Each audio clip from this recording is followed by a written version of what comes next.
Sahabat GPIB, salam sejahtera bagi kita semua. Video night call pada malam hari ini akan dilayani oleh saya, Pendeta Satyalan Samsudin Hutagaol, yang bertugas sebagai Ketua Majelis Jemaat di GPIB Immanuel Majene, Sulawesi Barat. Sebelum kita bersama-sama merenungkan kebenaran firman Tuhan di malam hari ini, mari kita bersahati, kita berdoa, memohon bimbingan Roh Kudus. Kita berdoa. Ya Tuhan, kami hendak merenungkan pembacaan Alkitab kami. Kiranya Roh Kudus-Mu memampukan kami untuk mengerti apa yang menjadi hikmat-Mu dan melakukannya sebagai karya kesaksian kami sebagai umat-Mu. Di dalam Yesus Kristus kami berdoa. Amin. Baik sahabat GPIB, bacaan Alkitab kita di malam hari ini terambil dari kitab Amsal pasal 7 ayat 25 yang menyatakan bagi kita demikian. Janganlah hatimu membelok ke jalan-jalan perempuan itu, dan janganlah menyesatkan dirimu di jalan-jalannya. Sahabat GPIB yang dikasihi Tuhan, ketika kita berhadapan dengan masalah dan pergumulan dalam hidup kita, memang paling mudah bagi kita untuk mencari penyebab-penyebabnya di luar diri kita. Tetapi seringkali kita memang harus mengakui bahwa penyebab-penyebab dari masalah dan pergumulan yang kita hadapi, langsung tidak langsung, banyak ada dalam diri kita. Saudara-saudara kita umat Buddha memahami bahwa penyebab sengsara dalam hidup adalah kemelekatan. Kemelekatan itu bicara soal bagaimana manusia terikat pada ego dan hawa nafsunya, dan sadar tidak sadar hidupnya dikendalikan oleh ego dan hawa nafsunya itu. Kemelekatan ini kemudian melahirkan obsesi, di mana manusia terus berupaya mengejar keinginan-keinginan yang tidak pernah merasa cukup. Dan dalam kendali obsesi itu, manusia kehilangan batas, mana yang benar, mana yang salah, mana yang boleh, mana yang tidak boleh. Dan karena itu muncullah pembenaran diri. Saya berlaku curang karena saya tidak ingin terlebih dahulu dicurangi orang lain. Saya selingkuh karena kami sama-sama mencintai. Saya berlaku korupsi karena saya ingin membahagiakan keluarga saya. Saya menolak orang-orang yang berbeda karena saya ingin menjaga kemurnian saya. Dan ada banyak bentuk-bentuk pembenaran diri lainnya. Pada ujungnya, manusia terbentuk menjadi makhluk yang egois dan mau menang sendiri.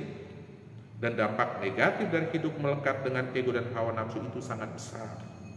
Ke dalam diri, kita menjadi pribadi yang terus cemas dan tidak bisa damai. Keluar diri, kita meracuni kehidupan dengan hal-hal yang merusak.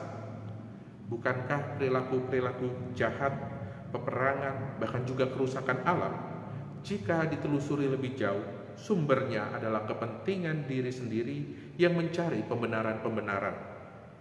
Kami mengangkat senjata agar negeri kami damai sejahtera, padahal yang sebetulnya dihidupi adalah kebanggaan akan kekuasaan.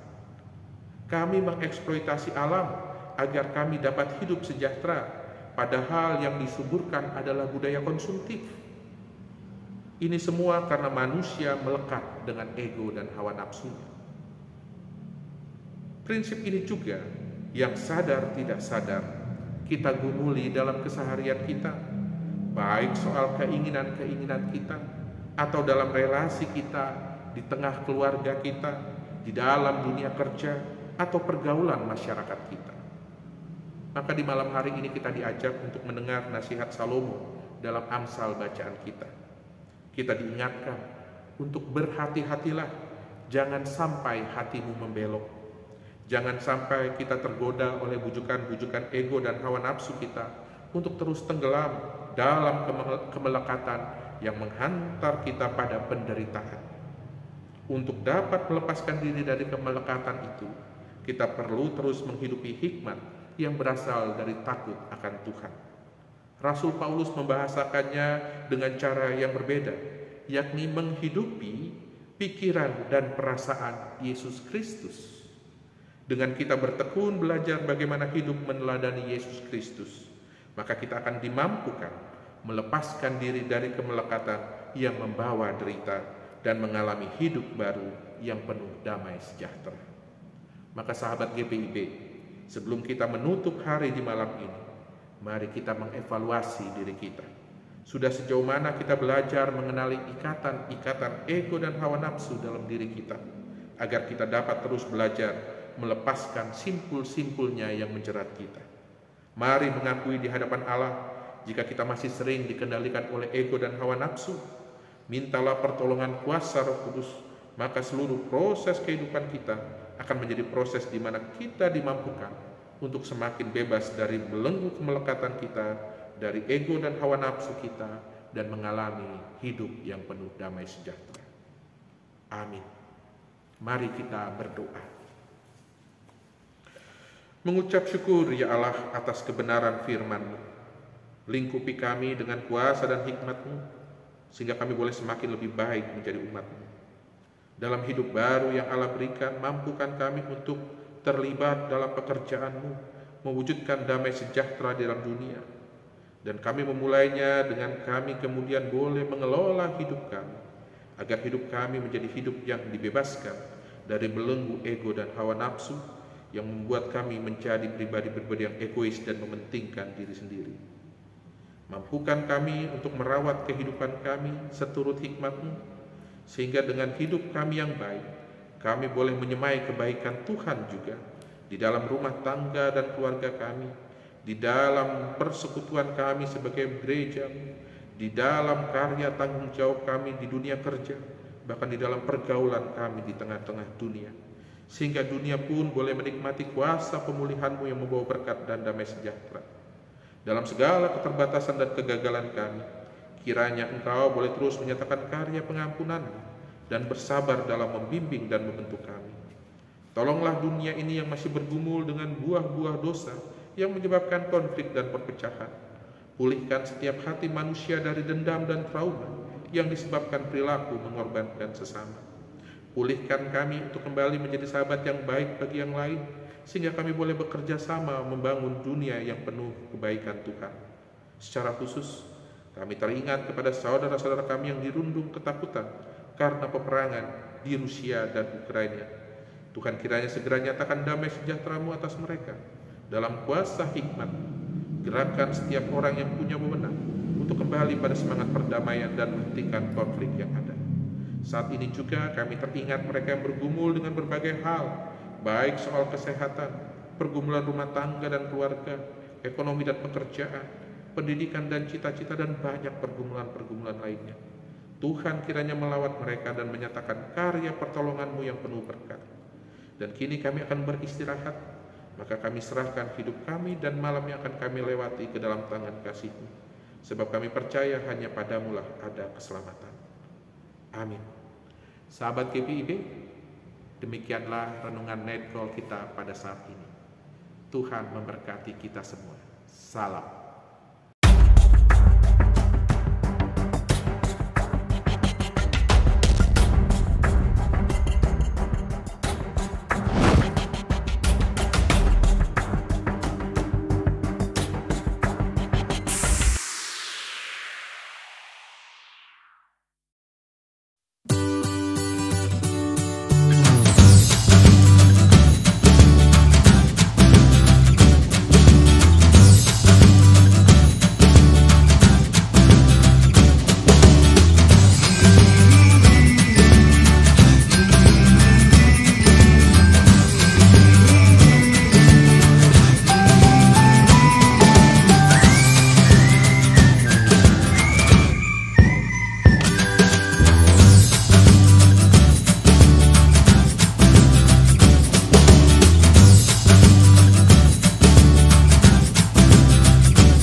Sekolah Tinggi Ilmu Kesehatan Gria Husada Surabaya membuka penerimaan mahasiswa baru tahun ajaran 2023 sampai 2024.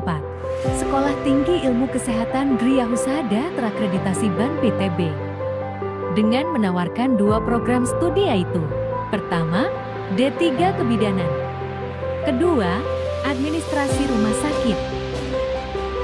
Ada juga fasilitas yang memadai seperti asrama putri, perpustakaan, gazebo dan hotspot area, dan masih banyak lagi. Pendaftaran gelombang pertama dibuka pada Desember 2022 sampai Februari 2023. Gelombang kedua dibuka pada Maret 2023 sampai Mei 2023. Gelombang ketiga dibuka pada Juni 2023 sampai September 2023. Untuk informasi lebih lanjut dapat menghubungi nomor di bawah ini.